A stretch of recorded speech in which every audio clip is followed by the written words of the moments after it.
Hello and welcome back to Memory at Lightning Speed with a permanent memory sphere and power recall. Memory Course 4, Episode 13. Be Suave, Remembering Names, Part 2. Be Suave.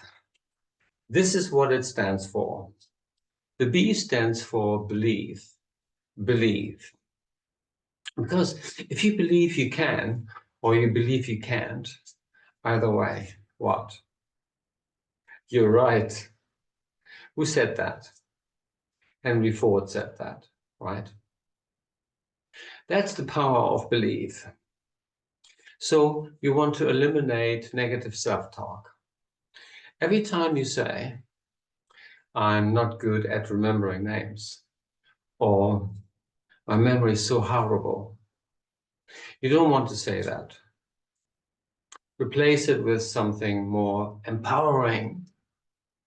The E in Be Suave stands for exercise. Exercise.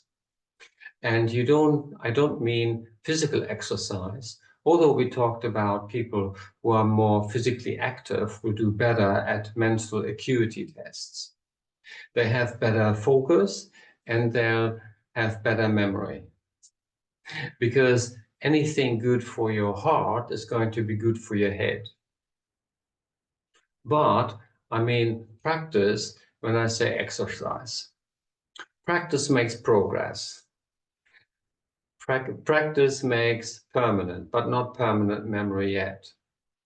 And so you want to be able to practice what you're about to learn. Now, suave. This is the actual technique.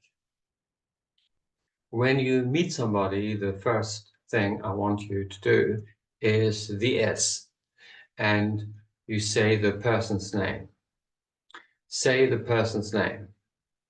You meet someone named Tony or Antonia, and you say, Tony, it's nice to meet you. Antonia, it's nice to meet you too. So it's, hi, my name is Tony. And you say, Tony, it's nice to meet you.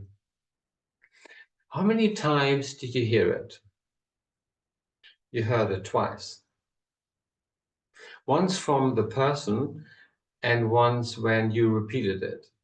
The other reason why I ask you to say it is because I want to make sure you're going to go back to the M, to the O in mom, that you observe it correctly. And you don't want to have a 20-minute conversation with Tony and say, goodbye, Toby, or Rory, right? Because you don't want to be corrected right at the beginning. The U in suave stands for use the name. Use the name. Use the name in the conversation. But notice it's use. It's not abuse. You don't want to put an A and a B in front of it. That would be abuse. And abuse would be, Tony, it's great to meet you. Tony, do you want to grab some lunch? Tony, do you want to exchange ideas? Tony, Tony, Tony, Tony. That's an abuse.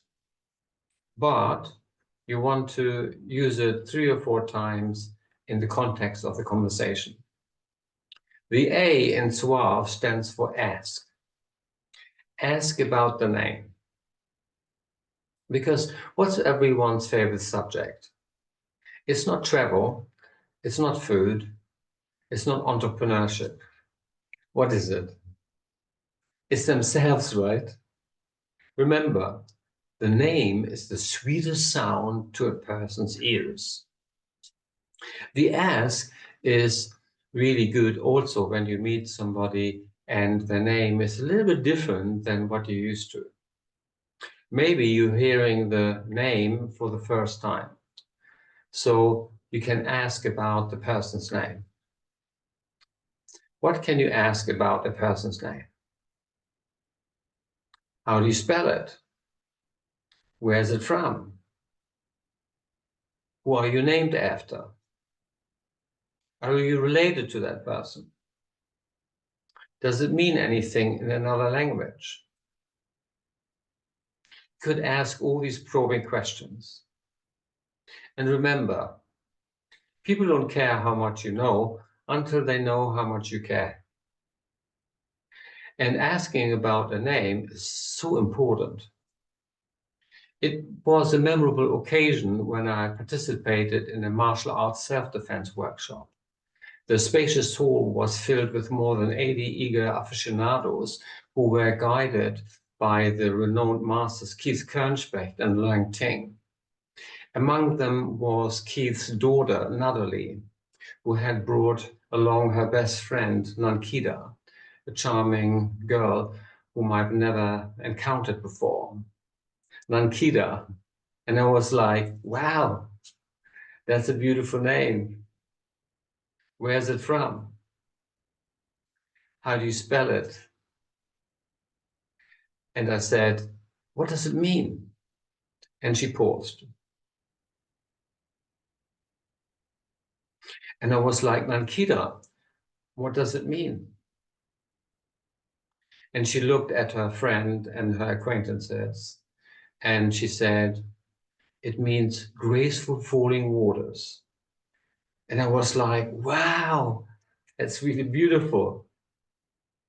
I noticed how her friends were reacting when she said that.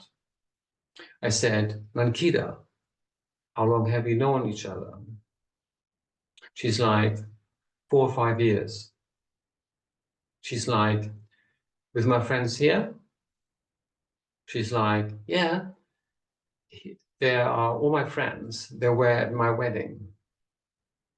And I asked them, her friends, I said, how many of you knew what her name meant? Out of about 12 people, how many raised their hand? 0, none, nada, right? And we had an incredible bond, because remember, a name.